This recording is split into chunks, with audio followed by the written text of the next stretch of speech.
السلام عليكم ورحمة الله وبركاته، يا رب تكونوا بأفضل صحة وأفضل حال دايما يا رب. الحقيقة اليومين اللي فاتوا كتر الكلام على موضوع إمام عاشور. وإحنا كنا اتكلمنا في الموضوع ده قبل كده، وفي الحقيقة برضه مش من عادتي إن أنا قبل أي ماتش لنادي الزمالك، يعني إن أنا ليلة الماتش دي ما بحبش أتكلم فيها أو أعمل فيديوهات تخص نادي الزمالك، لأن إحنا بنطلع ننتقد الناس اللي بتعمل كده، فمش هينفع إحنا نتكلم ونقول نعمل نفس اللي بيعمله الناس يعني. بس انا حبيت اوضح بس فيديو كده على السريع بخصوص امام عاشور. احنا كنا اتكلمنا قبل كده فتره ان يا جماعه امام عاشور فتح فيه مفاوضات من خلال امير توفيق، مدير التعاقدات في النادي الاهلي، وان المفاوضات توقفت عند ان اللاعب عايز رقم معين هيبقى اعلى لاعب اجرا في خط نص النادي الاهلي. تمام. وان المدير الفني في احتياج، قال لك انا ما عنديش مشكله لو جه، انا محتاج تدعيمات في المركز ده لخط النص.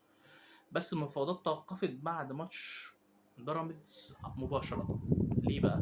بعد مباراة بيراميدز مباشرة المدرب واللجنة يعني الناس في النادي الأهلي شايفين لا، ده احنا عندنا مروان، عندنا حمدي، عندنا عمرو السولية، وبره قاعدين قاعد ديانج والقندوسي، وإمام لو جه هيبقى على حساب مين؟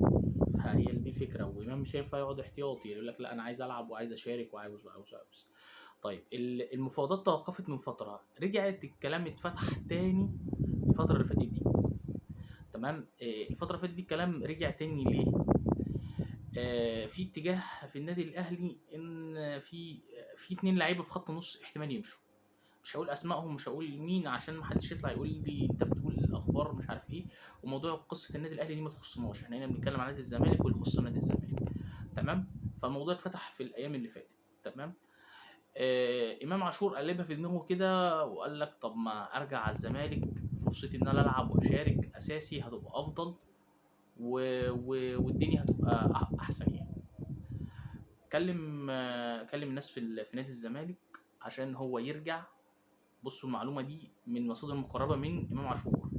تمام. فاي اختلاف فيها بقى يتحملها يعني المصدر، بس انا بقول لكم المعلومه اللي عندي، المعلومه اللي جات لي. فالمعلومه اللي جايه لي من مصادر مقربه من امام عاشور، ناس قريبه منه جدا جدا جدا، الكلام ده طالع من بقهم هم. فبرضه عشان ما حدش يجي يقول لي انت قلت وما قلتش والكلام والقصص والحكايات دي. الكلام اللي اتقال لمصادر مقربه جدا جدا من امام عاشور.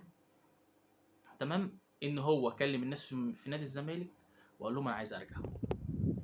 قالوا احنا ما عندناش دلوقتي في الوقت الحالي فلوس، او بمعنى اصلا ما عندناش دولارات عشان نبدا نتفاوض او نتكلم مع المسؤولين في النادي الدنماركي. تمام. وهنا الكلام وقف. طيب، الموضوع مع امير توفيق وصل على ايه، او موضوع مع النادي الاهلي وصل على ايه؟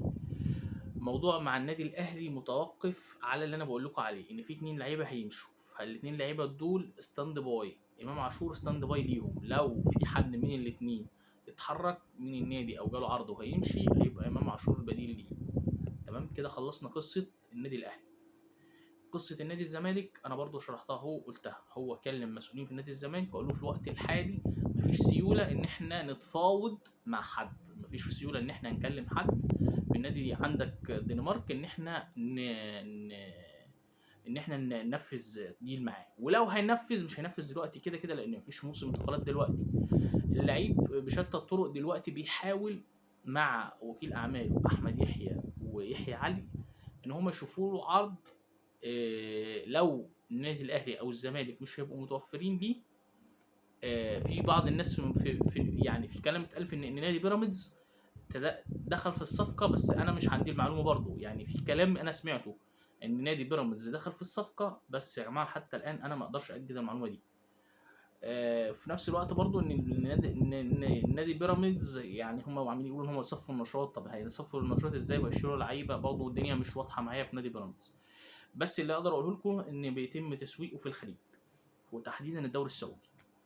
بيتم تسويق امام عاشور في الخليج وتحديدا الدوري السعودي.